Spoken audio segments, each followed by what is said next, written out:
Now, as we know, it came in on December 10, I think it was, and the social media giants basically now have to verify the ages of all their users, and if they uncover anyone who is under the age of 16, boot, you get the flick.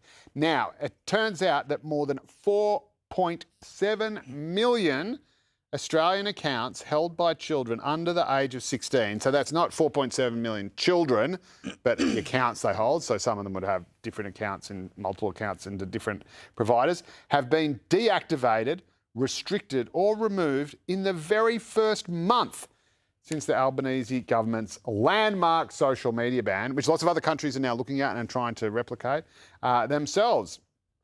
So, what do we think? Just another victory for Albo? Well, going great, isn't he? That's all we have time for. So we know how many have been shut down. We know how many have been created in that time. No, but because there are plenty of kids saying that they're just getting around the age restriction. Well, you know, reading some of the articles about it, there's kids that have got Instagram accounts who are 14 and their date of birth on Instagram is 1960, which makes them older than me. Nice. A lot older than me. So I think there's ways kids are getting around this. But the other thing that, of course, our friend Joe here and the Albanese government's refusing to acknowledge is there has been an enormous uptick in the number of new kinds of apps that are being downloaded that aren't caught in this social media ban. And a lot of them perform very, very similar functions to the ones that have been banned. So video sharing, message sharing, and platforms that allow kids to do exactly what they were doing before.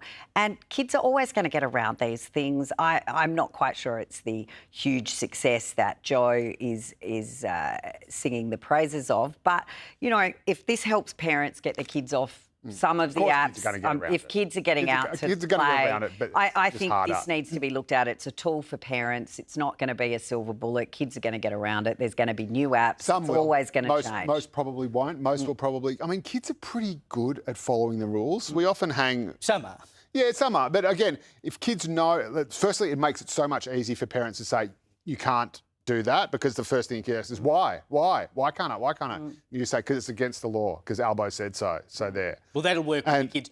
Albo will come and get you but you use the social media. You say it's against the law, and if you do it, the police are going to come around and they're going to lock you up and I'll never see you again. And some kids would say, fantastic. See you later. Particularly teenagers it makes it that much easier. And, you know, yes, there will be workarounds and kids are still going to go on, you know, YouTube on the internet. Like, so the YouTube app gets banned if you're a kid, but you just go on there. You can't have an account. You can still use these. YouTube.com. You can still use these services.